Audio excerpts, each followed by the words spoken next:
School is back in session, so shout out to all the students, teachers, and families out there experiencing their first TGIF of the school year. Today on CityCast Las Vegas, I'm here with co-host David Figler and Nevada Independent reporter Jacob Solis. And we're talking about a controversial food pantry downtown, why a street food vendor and a police officer had an altercation, and AI coming to a public meeting near you. It's Friday, August 11th. I'm Vogue Robinson, and here's what Las Vegas is talking about.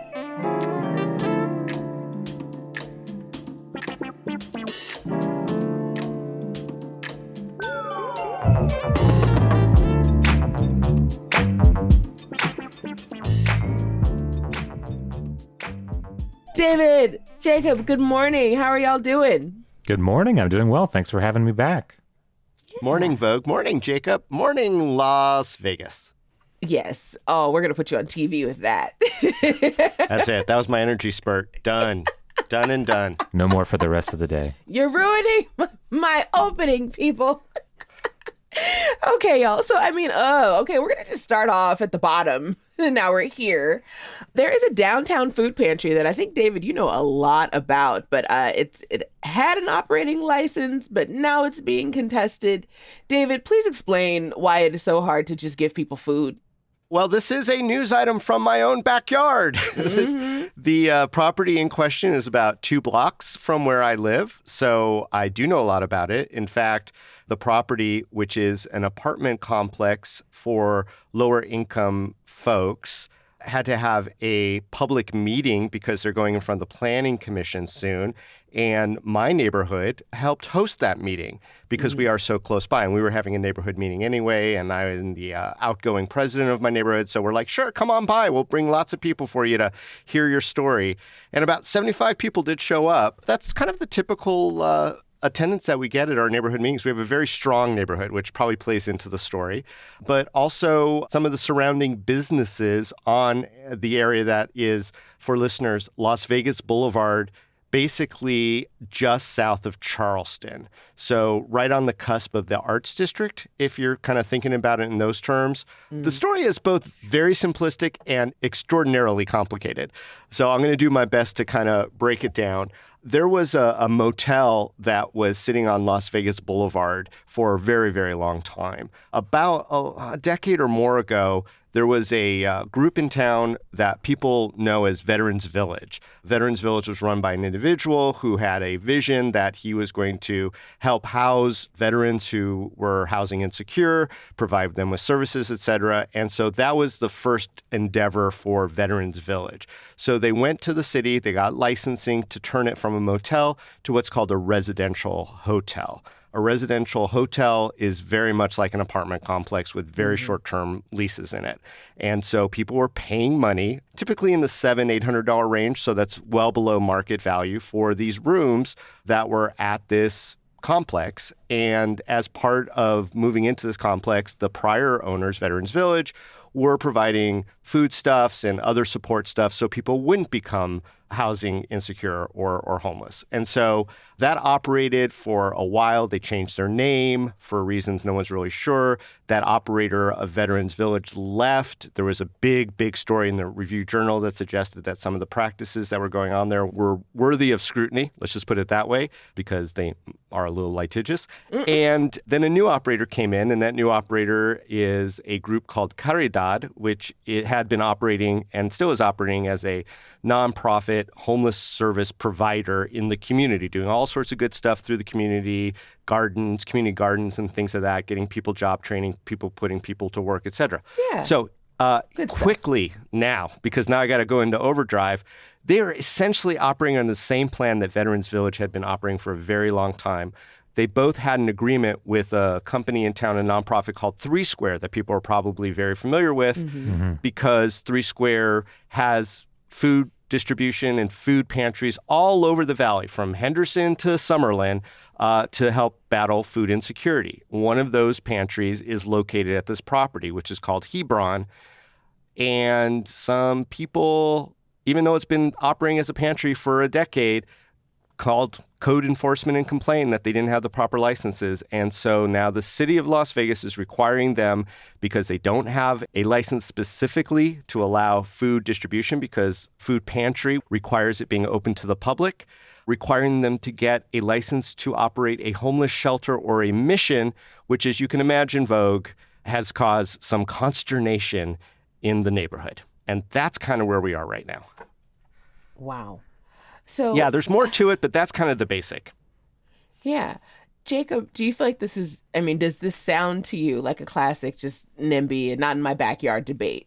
Like, shouldn't we meet unhoused people where they are instead of putting services far away outside of where they live? Yeah, for sure. So understanding that I don't know more of this background that David has hinted there is, but I just on those facts, I don't know why it is that suddenly now, right, businesses are extremely concerned. And certainly, we're looking at downtown, the sort of gentrification of downtown and the sort of economic revitalization vis-a-vis sort of not actually taking care of social problems, but maybe pushing them elsewhere, not in the area we're trying to quote unquote revitalize, right? So I think that certainly there is at least some NIMBYism at play, right? But also this also is a tangential issue. I don't know that code enforcement necessarily solves the issue of people who need housing getting that housing. And so this may create more problems than it solves, just based on what I've heard here. Jacob, the whole concept of revitalization is at the center of this sort of new controversy. I think a lot of people are looking at that area on Vegas Boulevard, right on the edge of the Arts District, as being ripe for renovation, revitalization, new kind of gentrification, really. And they're saying that these folks, the developers, et cetera, are like a homeless shelter or a mission is incompatible. But it begs the question, is that what this even is? I mean, this is really an apartment complex where people are living. They aren't homeless because by definition, this is where they live and pay to live. It's not free like the Rescue Mission or Catholic Charities or something that's a more traditional homeless shelter. But it's this food pantry that's causing the consternation now. From the operator saying half of the stuff in the pantry actually goes to the people who live here because we don't discriminate. Anyone can come up. You could drive up in a Mercedes-Benz. Now, that's silly if you do, but if you do, you come in and you go, I need some of these staples, these food staples that 3 Square provides throughout the valley. We give it to them. And they say it breaks down about 50-50. So it really is kind of, I think, in a lot of ways, this misconception about what a food pantry is and what it does for a community. Is it just for the homeless or is it for food insecurity gaps? And that's kind of the bigger question there. But the city is really kind of taking a hard line here. Well, what's interesting, too, is, that the model works. And by that, I mean, we have proof because we have the Solidarity Fridge, which is in the middle of a community on somebody's property in her front yard. So it's not in her backyard. It's in Victoria's front yard for Solidarity Fridge. And she, put out, a survey to her community and said, hey, I want to put a fridge in the front yard. It can be for anybody who lives here or anybody who just walks through the block. We're not going to have a long conversation. Please label the food, say when you put it in. And there's also a pantry. So that's really frustrating when I think about it, to say, here's a situation where it works on the east side, and then here we have it trying to occur on LVB, and there's pushback from the government and from other businesses who are afraid of like don't feed the homeless as though they're animals in a zoo. Like, people are trapped in poverty and you're saying don't feed them. And it doesn't work for me. And I think if more of the people were fed and if we kept continuing to provide better services, then we could eliminate what they tend to label as the homeless problem, which we would be providing a solution. And it's asinine because there are so many people. I just picked up a friend who works at a law office downtown. And as I was picking her up, there were 4 or 5 people just sleeping in an empty lot right beside her offices. And I was like, damn, I hadn't realized how many people there are and how much further into that downtown area they are. Yeah, and that's the issue, is that, especially with this food pantry per se, the talk of homelessness keeps coming up, even though, again, food pantries aren't exclusively for homeless people. They're for people who have food insecurity, which isn't exclusively homeless people. And the city, because I read the Planning Commission's opinion on it, basically, they say that whether they recommend denial or approval, they're recommending denial. And the main crux seemed to be is this thought that, well, they shouldn't be providing homeless services. We do that down at the homeless courtyard. Everything should be consolidated down at the homeless courtyard. Not when Brian Knudsen came on the show and said that it was not enough. Not when we have officials admitting and saying directly. Yeah. I mean, he gave it a C+ rating on our podcast. A C. I think, honestly, the thing that for me is worth scrutinizing is the timing, right? You mentioned, like, why now? Why does it matter now that this facility needs this particular license, right? When it's been operating this way for so long, what's changed? And I think the answer to that question, depending on who you are, I guess, and depending on where you sit on the fence on this, is pretty damning. Yeah, I mean, there's two theories there, right? One is that the prior operator was getting some slack from the city. The other one is that we've gotten to such a point down in the Arts District where that property is so valuable that there are forces that are saying, look, this just isn't compatible with our vision and we want to get rid of them. Either way, it doesn't sound great. Now, look, this property may have other issues, other problems, but to call them a homeless shelter or a mission or providing homeless services, I mean, Jiminy, if 7-Eleven lets you go in there and get free water, are they providing homeless services? I mean, if a restaurant's being nice and they give someone a slice of pizza who walks inside because they look like they're in rough shape, are they now providing homeless services and have to get the same sort of licensing? It seems like the city should be working with these individuals. I'm very much pro there being pantries in our community because I don't equate them with somehow only being for the homeless.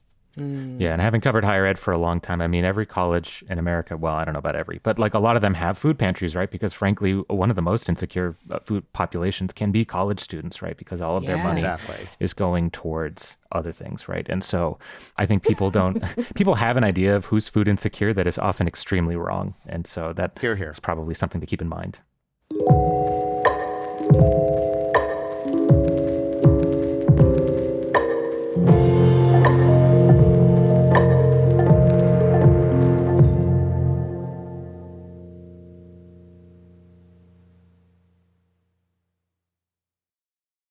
Let's talk about food in another way. Let's talk about our street vendors out in the valley, because there was an altercation between a Metro police officer and a street food vendor.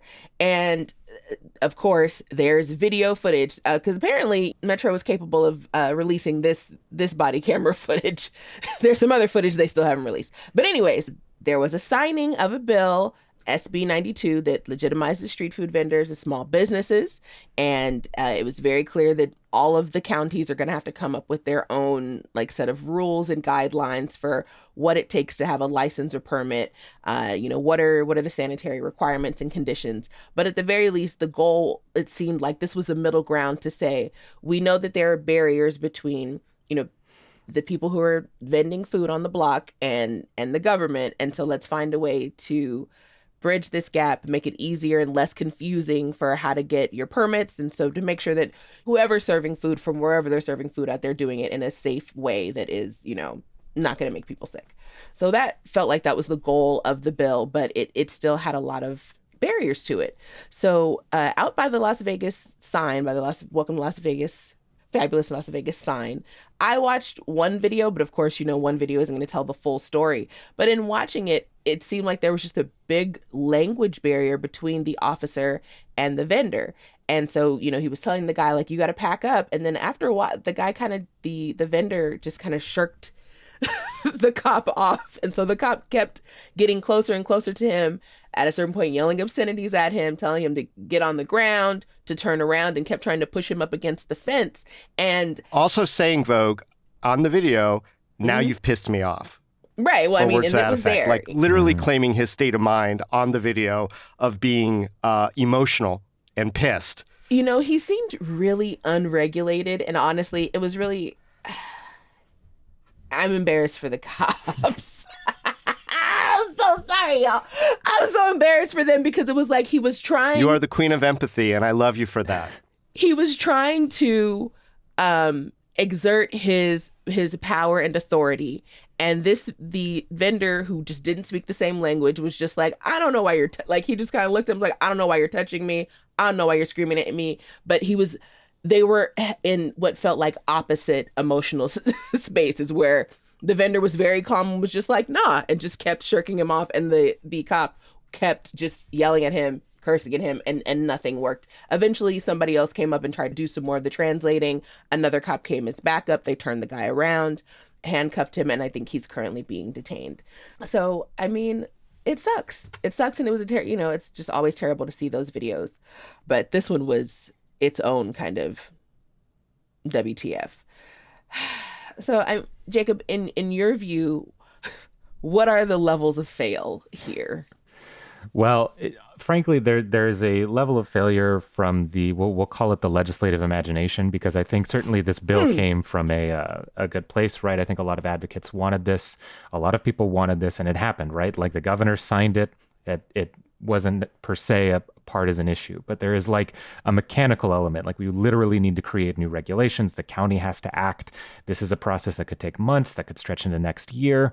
And like if you're a food vendor, right, who maybe English isn't your first language, it's incumbent on the state that's created this new apparatus to make sure they know the new rules of the game, that they're not just allowed to do whatever yet, right? If it means they're going to put themselves in these situations with law enforcement, who is currently enforcing the law, which has not yet changed in Clark County, right? Because Clark County hasn't taken the steps to do the ordinance. So I think we've seen groups, I think Make the Road, right? And certainly the county have said that they're going to try and educate people, and they're going to hold workshops, and they're going to do all this stuff. But it's like when they passed the law in June, it is now August, they knew that they had to tell people that this, it was going to take some time, right? That they didn't, I think, is probably something to look at if the state's going to try and do this again. And frankly, though, it's not anyone's first rodeo. This isn't the first time a law has sort of been implemented, semi-disastrously because no one thought about how they should tell people what the new law is. So it's just or how they should treat people in the interim, because there's obviously a spirit of law that comes with every passage. And even while we're waiting for formalized rules to come down from the various municipalities, there seems to be a consensus concept that we're going to be a little kinder, a little gentler with these food vendors to get them to a better place, and not just have the traditional law enforcement model of I don't know what that officer was trying to do there. We talked about in our prior CityCast episode here, Vogue, that typically, and I think this comes from the state statutes, is that you have Southern Nevada Health District out there enforcing these rules about food vendors, and that if they need backup from Metro, that they have that available. But here it seems like this was self-initiated by either this individual officer or maybe his command. And we don't know why. That has all been obscured right now. He came the day before. So according to the report, that police officer but why? had come the day before. Why did this one cop come? I think and this is like my imagination, but in my imagination, this is his beat. Like this is his area that he's supposed to patrol. So he came once and was like, hey man, you can't have, you can't set up here. And then came back the next day and was like, you're still here? I told you can't be here. And I mean, and that's what it sounds like came down. But the question is that an outlier position of law enforcement? Because typically Southern Nevada Health District's involved. Now, I will say the Las Vegas sign is right across the street from a substation. So that might have had something to do with it too. But are we even asking these questions, Jacob? Because it's really come down to, I think, a dichotomy in the media. People saying, oh, well, he was unlicensed. The cop had every right to enforce county code ordinances, et cetera. And then he got handsy and got arrested for assaulting an officer. And other people are saying, well, it's just a guy selling juice. Leave him the frig alone. So are we ever going to get to the bottom of this, you guys? Well, that I don't know if we'll ever get to the bottom of this particular altercation, but I think certainly there needs to be some attempt. I mean, is it the health district? Is it Metro telling their officers, doing more trainings with them, saying like, we don't need to, we've got bigger fish to fry or something? I don't know. And I think we've seen some commitment, I think, from Metro to say this isn't exactly what we wanted to happen per se. And so I think the real test is does this happen again in the intervening next couple of months? Because it will be a couple of months before this is finally ironed out. And so does it happen again? And if it does, okay, now clearly there's something going on that needs a deeper look. Right. It's going to be replicated, Vogue. I mean, there's going to be confrontations again with street vendors until the rules. But, the law was signed. It was signed into law in June, And we still have to wait for all the bureaucratic BS to happen. So what can be done while the law waits for the bureaucracy to catch up? And Yes. some of the comments that I saw, because there's an Instagram account called Brown Issues, and it's like a national account. Like their follower count is massive. So this is already like super viral. But one of their members was saying, well, there needs to be bilingual cops. That if you're going to be in areas and you're going to be working with people who speak a different language than you in this country, then there needs to be cops that speak the languages of the people that they're serving. I think bilingual cops is a great first step, because I think that this could have been easily diffused and could have been a lot simpler if there weren't that massive language barrier. And also just if old boy would have had just some kind of patience and understanding. I feel like it was too hot outside for him to be acting a fool, holding his little taser, and then being upset because he couldn't physically overpower this person who's selling juice. Well, I want to see Southern Nevada Health District step up during this interim period, because as we discussed with them, with officials from Southern Nevada Health District on the podcast as well, they know what's going on. They get it. And I think that the sort of the message from the new law should shape their protocols in the interim period, even though there's no formal rules, but that they should definitely come up with this sort of interim protocol. And there should always be health district folks out there for this issue, that we shouldn't just rely on law enforcement. I know a lot of people really support law enforcement with this specific incident, because they say that the video shows, although it's a little ambiguous, this guy putting hands on the police officer who was trying to engage him. Now, whatever your view on that is, a lot of people are also thinking, well, why was he even being engaged? Why wasn't this just a health district intervention here? Why wasn't the health district going out there and explaining these things? And this could have gone really, really sideways really, really quick. And I'm very grateful that it didn't. I thought that there was, despite how we're describing it, some, kudos for restraint. I mean, he pulled out a taser, yes, but he didn't use it. And he could have pulled out a weapon, and he didn't do that. So good on that. But I think that once a police officer, is in an emotional mindset saying, I'm pissed off at you, and obviously knows that there's a language barrier, there should be a protocol at LVMPD to handle that differently, which could include A, calling the health district to come out, or B, like you said, Vo, calling out a bilingual officer who's not pissed off. Just the basics. Just the basics.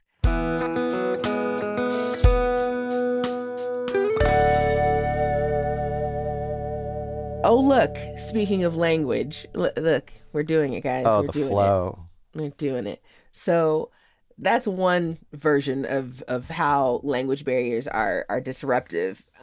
And could be solved. But there are other solutions that have been created, and North Las Vegas is testing out some interesting stuff. So Jacob, fill us in on AI in North Las Vegas. Yeah, so the city of North Las Vegas, or the city council, I should say, purchased a real-time AI transcription software so that when bilingual or multilingual, or people who only speak Spanish specifically, are going up to speak, there are big screens that are sort of in real time translating what's being said. Or if people speak in English, you see the words in Spanish. You can scan a QR code so that you can go on your phone and see what a speaker's saying. And it's obviously not perfect. If anyone's ever used Google Translate, right, AI translation software is not always great. If you ever used AI transcription software, you know that is not always great. Really depends on how clearly the speaker is speaking. Yeah, that was going to be my question. Yeah. How accurate? yeah, I think it's an open question. But they've already done it with Spanish, and they expect to start doing it with Tagalog by the end of the year. And so I think people are generally... Shout out to the Filipino community. That's right. So I think people are genuinely jazzed about a new accessibility thing for a city, that I think, 42% we have here in this story identify as Hispanic. And almost 38% of people speak a language other than English at home. Yeah. Whew. You kind of touched on it a little bit. What are the upsides and potential downsides to this new technology, though? Because I have a friend who is an ASL translator, and ASL is her first language, though. And so she was even telling me about some of the cultural nuances of some of the signs, some of the facial expressions that go along with communicating with ASL. And so she was like, not everybody speaks the same ASL either. And, we're not talking in full sentences. Like the way that ASL is spoken, if you will, is communicated is so different than even how you and I speak English. So I'm curious for Spanish. I'm thinking about use of usted and like where are the formalities and the Spanglish, right? That I think people might actually naturally speak. Does AI speak Spanglish? Does AI translate Does AI know parquear? That's my question. Yeah, I feel like most AI probably can't figure out like idiomatic speech or like, I don't know, slang, just being casual, not sort of like saying precisely what you mean. AI is probably not going to have a fun time, or it will translate it literally, right? And then you're going to get some really weird, like, why are they talking like this? This is an insane sentence that has no grammatical relation to each other. Yeah, some idiom might not make the Oh grade. no. I go to a lot, and this is just who I am, and I'm non-apologetic, but I go to a lot of government meetings in a lot of different You sectors. don't say. I do. And I got to say, it's always been a bit of a shortcoming, especially with people who primarily speak another language, of trying to be able to communicate or understand or follow what's going on in real time. And I always think of like those pictures of the UN, where everyone has like a little ear pod in and someone is translating everything into everyone's language all the time. And I'm like, why can't we do that here, right? And maybe this AI is sort of that solve that, we can at least get some kind of translation. I mean, I am worried if someone relies on a bad translation that AI created. I mean, I could think of a lot of hypotheticals. I'm not going to go down that horror list, but woof, it could be rough. And I don't know what happens at that point. Do they get rid of it if it causes a huge blow up, or do they just continue to try to refine it? If we're going to build stadiums for sports, then we should definitely go ahead on and hire human beings for communication, especially because a good chunk of communication is also facial expressions. Yeah. So I'm kind of nope. It's corner You don't trust the cutting. robots. Just say it. The robots I feel like we don't treat robots kindly enough to try and put them in charge of things. They're going to turn on But, us. They're going to turn on us. My Alexa and we have a good relationship because I don't have time to get got by Alexa, y'all. But I mean, okay, let's think. I'm going to try to be nice here. The upside is, efforts are being made, and in situations where maybe a translator is not available or multiple translators are not available because those meetings run long, then here is some kind of attempt. But I think you have to have a real-time editor. I also had the visual of the UN translators, right? The little earbuds in, because I feel like that's probably the ideal, right? Where you have a human translator who understands the nuances of language, who understands tonal variation and idiomatic speech and all these little things that make language unique, and can catch it in real time and make sure that people really get what's being said. That's great. Do I think that city governments like necessarily have the money or want to spend the money on something like that? Like I'm not so sure. And I'm not so sure that, like, say, North Las Vegas' city government would have spent the money on a translator where they have spent the money on this. So Right, there's at they least had that. it. But it's putting a heck of a lot of faith in, like, the AI, that the company that makes the AI, that they've done the due diligence to make sure that the product is good and works as intended and is not going to have big blow up problems, right? And certainly there's a near future where they do try and expand it to more languages, and maybe a language that's a little more finicky. I think of the way that Chinese like really relies on tone, right? And the way that you intonate stuff. Does that come across like, I don't know, does the software advance enough to handle a language like that? I don't know. And certainly I don't speak Chinese, so I don't know. But I do hope that they do carry insurance for these potential hypothetical blowups. I'm dead, David. Get out of here. Oh, there's your inner lawyer coming out. So, Always. I mean, let's imagine a future. So what do y'all think public meetings in Las Vegas are going to look like in 100 years? So in 2123. Well, I'll say in 2142, we're going to all have babblefish in our ears. And there's some deep references there. And that's a if you know, you know for our audience. Wow. David, boo. Okay.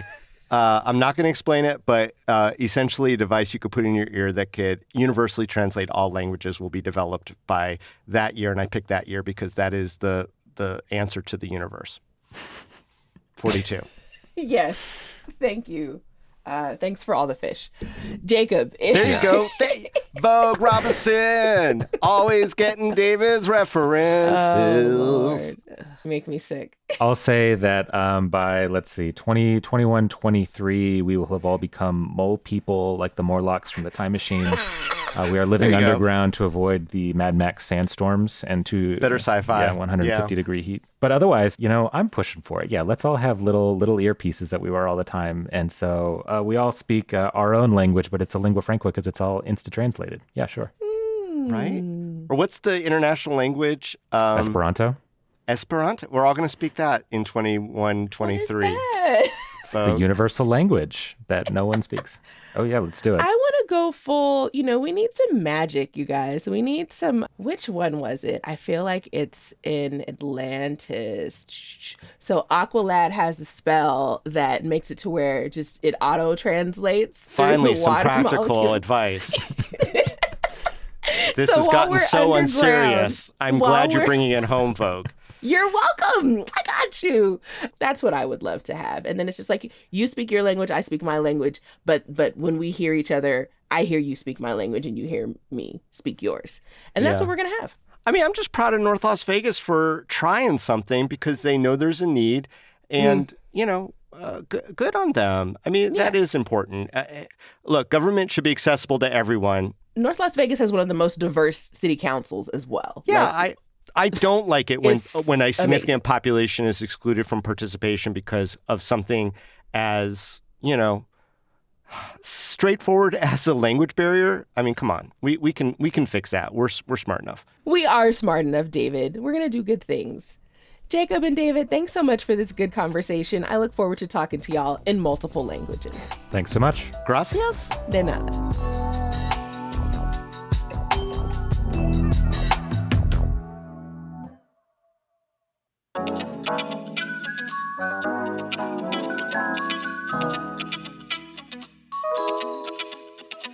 That's all for today here on CityCast Las Vegas.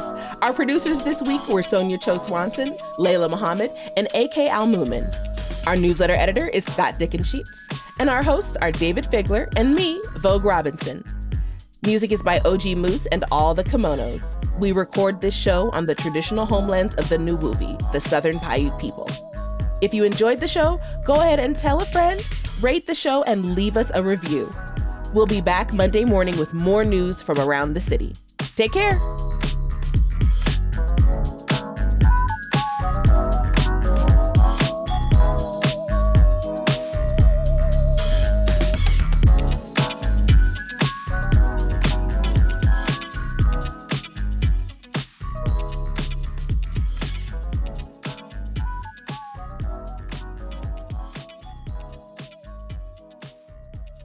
Would you buy a house if a food pantry like this one was right around the corner? Well, saying that I can buy a house, I mean, that's putting the cart before the horse. But nice. Oh, Jacob, save up that indie money. Oh, yeah, I'm on it.